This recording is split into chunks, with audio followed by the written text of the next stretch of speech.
Freedom and responsibility.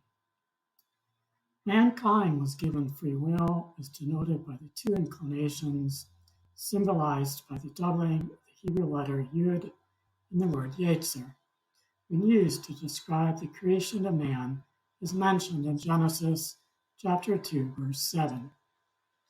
Notably, the word Yetzer, when used to describe the creation of animals, only uses one Yud, because animals only have one inclination, in other words, their instinctual drive. Genesis chapter 2, verse 19. Yet mankind has both a good inclination and an evil inclination. Additionally, it is important to understand that there are consequences for the choices we make in life, as is written, I have set before thee life and death, the blessing and the curse. Therefore choose life that thou mayest live. Deuteronomy chapter 30, verse 19. If we follow our good inclination by focusing on Hashem, and performing the mitzvot, the commandments, and doing good deeds, we will receive blessings in our lives. Conversely, if we permit our evil inclination to get the better of us, the consequences are described as curses that appear in the form of negativity. We need to establish our proper conduct in this world. We are commanded to love the Lord thy God, to walk in his ways, and to keep his commandments. Deuteronomy chapter 30, verse 16. This includes making rational decisions for ourselves in accordance with God's will. We also need to accept responsibility for the choices that we make. If we err, there will be negative consequences. Doing good starts with awareness of the struggle between the Yetzer Tov, good inclination, and the Yetzer Hara, evil inclination. Hashem encourages us to choose the good by way of his promptings.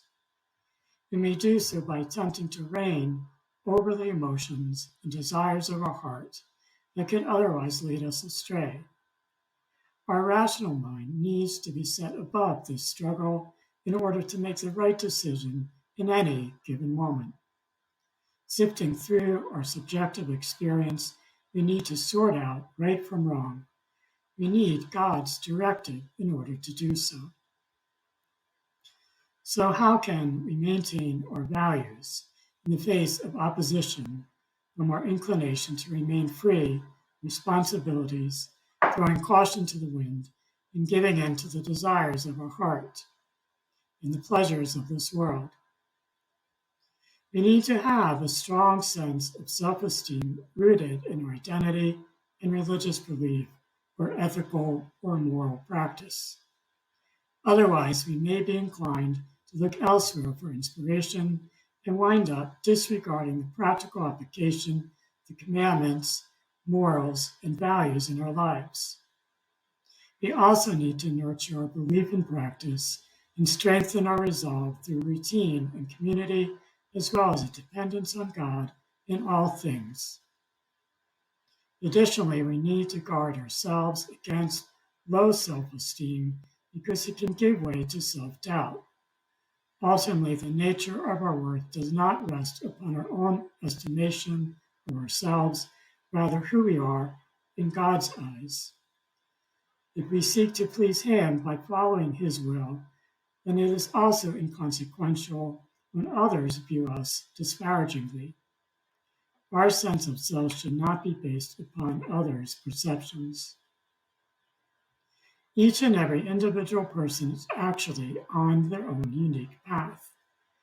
Even like-minded people following the same path have to walk that path alone, regardless of who is accompanying them. We are each accountable for our own lives, responsible for the ways that we follow. No one else can live our life for us. We must be content with who we are, and if not, we should endeavor to excel in improving ourselves. As is written, and to him that ordereth his way aright, will I show the salvation of God, as mentioned in Psalms chapter 50, verse 23. So let us strive to overcome our lesser inclinations for the sake of our greater good.